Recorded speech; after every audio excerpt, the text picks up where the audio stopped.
Today we will solve the problem 3.10 of Griffiths 4th edition Introduction to Electrodynamics.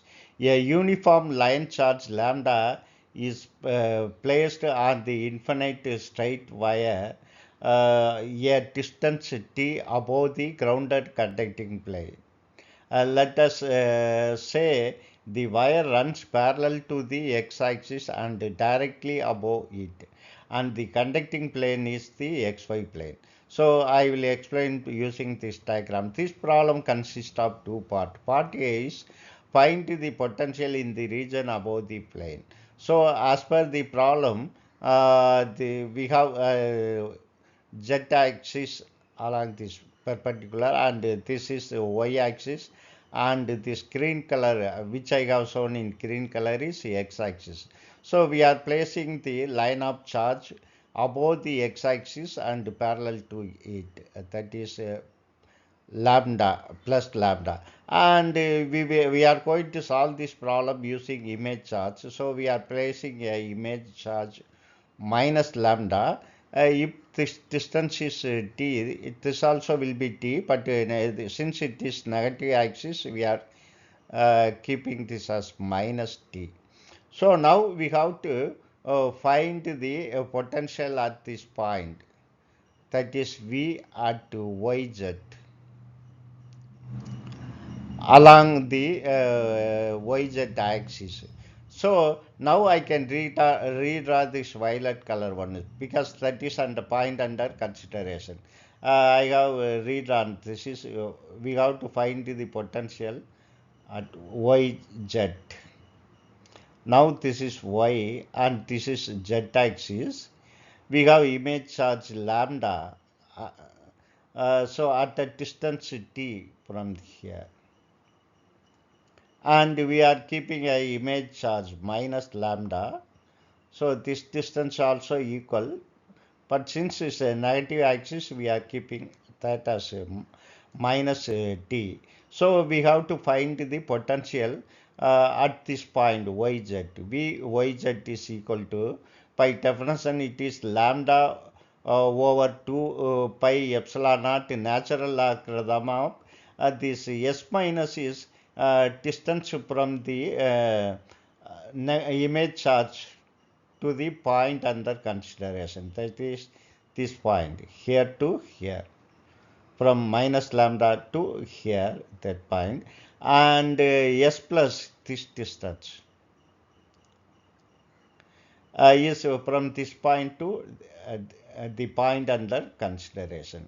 So now we can multiply and divide this by 2. So this will become 2 lambda 4 pi epsilon naught natural logarithm s minus over s plus. So this is we have seen so many times that this potential is proportional to logarithm of the inverse of the distance, that is the so s minus over s plus, because we are taking inverse of it. So actually this is the potential here is 1 over s plus, potential due to minus lambda is 1 over s minus. So 1 over s minus in the denominator will become into the numerator s minus. So we will get is a standard expression. So only thing is here we are multiplying and dividing by 2. So this will become 4 pi epsilon naught. This is 2 lambda. Now you bring 2 inside the natural logarithm, then this will become s minus squared over s plus squared. So s minus squared, this distance is y squared. Here this is this point is y. So there is no change in y. This point is y. Y squared, and this you have to add this, because from the origin this is minus theta minus t. So this will be z plus t whole square. This will be this point is z plus, you have to add this distance also. So z plus t whole square. Similarly s plus this one. So here you have to subtract this t. because we are going to find this is z, you have to subtract this t. So this will be y squared plus z minus uh, t whole square. So this is the potential at the point yz here. This is the potential at the point here, that is lambda over 4 pi epsilon naught natural logarithm of y squared plus z plus t whole square over y squared plus z minus t whole square.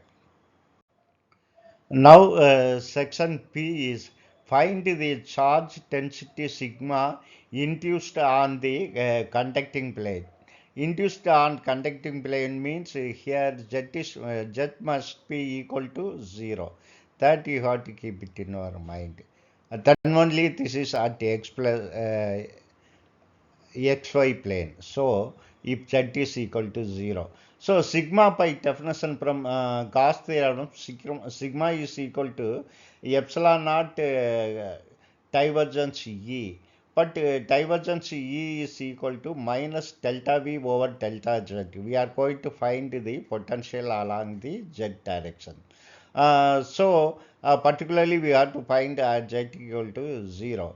So first, just now we have seen V of yz is equal to lambda over 4 pi epsilon naught natural logarithm of y squared plus z plus t whole squared over y squared plus z minus t whole squared.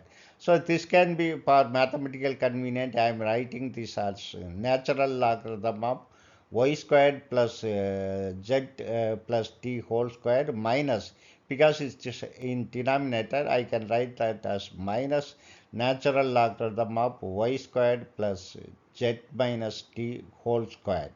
So now I have to differentiate this in order to find the charge density. So if you differentiate with respect to z, if you differentiate ln x, natural logarithm of x, if you differentiate, you will get 1 over x. That is, this derivative of this is 1 over x. So then 1 over x means you will get y squared plus z 1 over y squared plus z plus t whole squared. And if you differentiate this again with respect to z, you will get 2z plus t. Similarly, this one you will get minus 2z minus t, because it's a square. So and this y squared does not depend on z. So you will get minus 2 z minus t over y squared plus z minus t squared. So we have to find this differential equation at z equal to 0, because we have to find at xy plane. You put z equal to 0 here. So this is z equal to 0 and z will get cancelled. So this is 0, 0, and this also 0, this also 0. So now you can write this, and also you can cancel this 2 and this 2 with this 4. This 4 will become 2. So ultimately you will get lambda over 2 pi epsilon naught. This is plus t over y squared plus t squared. And here you have minus t minus t over y squared. If you take minus t whole squared, you will get plus t squared. Now we will further simplify this. And now we got this expression lambda over 2 pi epsilon naught t over y squared plus t squared, and minus t, minus of minus will become plus. So this and this will become plus t over y squared plus t squared. So this is common. Y squared plus t squared is common. Then if you add t plus t, you will get 2t. That 2t will 2 will get cancelled with this 2. So you will get lambda over pi epsilon naught t over y squared plus d squared. So we know by definition sigma is equal to minus epsilon naught delta v over delta z. So delta v delta z, we got this one. Here this epsilon naught will get cancelled. So you will get here negative sign minus lambda over pi d, this t over y squared plus t squared. So we can rewrite this as minus lambda t pi y squared plus t squared. This is the charge density above the charge density in the xy plane. Thank you very much for watching my video continuously and supporting me. Thank you very much.